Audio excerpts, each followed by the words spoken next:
ইরানের পরমাণু কর্মসূচি থামাতে গিয়ে দেশটির শীর্ষস্থানীয় পরমাণু বিজ্ঞানীদের হত্যা করেছে ইসরায়েল, এমনটাই দাবি করেছে তেল আবিব।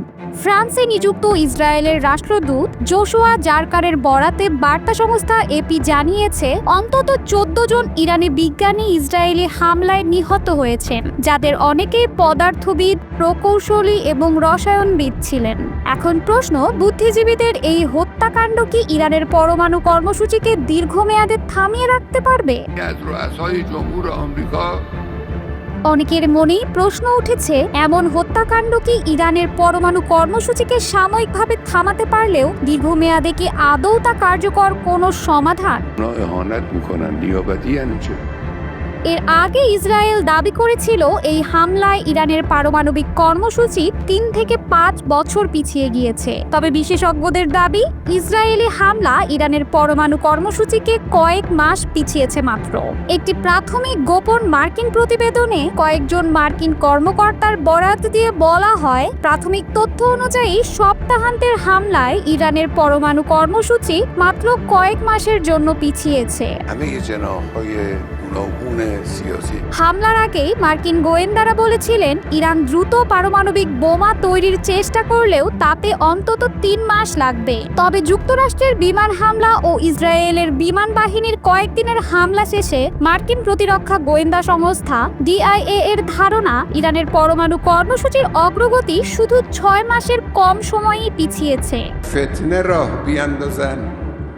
مثل بعضی از سالهای قبل که راه انداختن جوابشون رو خود ملت ایران। ইসরায়েলের ভাষ্যমতে নিহত বিজ্ঞানীদের মধ্যে অনেকেই সরাসরি পারমাণবিক অস্ত্র তৈরির প্রকল্পে জড়িত ছিলেন। তাদের হত্যার উদ্দেশ্য শুধু কর্মসূচিকে পিছিয়ে দেয়া নয়, বরং উত্তরসূরি তরুণ বিজ্ঞানীদের ভয় দেখিয়ে এই প্রকল্পে যোগদান নিরুৎসাহিত করা। রাষ্ট্রদূত জারকা বলেন, যারা ভবিষ্যতে এই প্রকল্পে কাজ করতে চাইবে তারা এখন দুবার ভাববে। তবে এই কৌশল কতটা সফল হবে তা নিয়ে বিশ্লেষকদের মধ্যে রয়েছে দ্বিমত।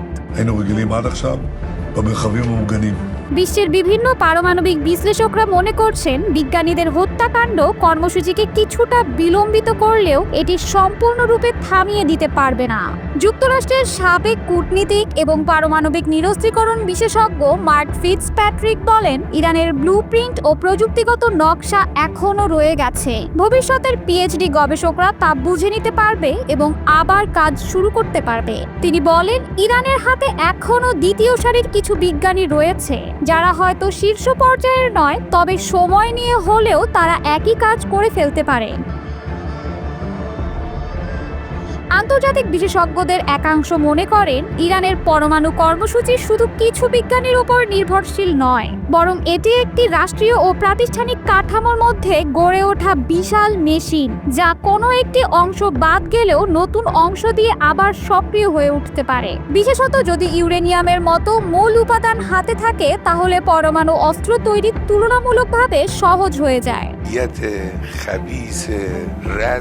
রাশিয়ান পারমাণবিক বিশ্লেষক পাভেল পটভিক বলেন, ইরানের মূল সমস্যা এখন বিজ্ঞানীদের মৃত্যু নয়, বরং সমৃদ্ধ ইউরেনিয়ামের মজুদ ধ্বংস হয়েছে কিনা সেটাই নির্ধারণ করবে কর্মসূচি কতদূর থেমেছে। তার মতে, বিজ্ঞানীদের হত্যা শুধু মানুষকে ভয় দেখানোর কৌশল, যেটি অতি দুর্বল ও বিপজ্জনক কৌশল হিসেবে বিবেচিত। এই হত্যাকাণ্ডের নৈতিক ও আইনি দিক নিয়েও উঠছে প্রশ্ন। আন্তর্জাতিক মানবাধিকার আইনে বেসামরিক নাগরিকদের হত্যা নিষিদ্ধ। তবে যদি এই বিজ্ঞানীরা সামরিক প্রকল্পে সক্রিয়ভাবে যুক্ত থাকেন, তাহলে আইনত তারা বৈধ লক্ষ্যবস্তু হতে পারেন।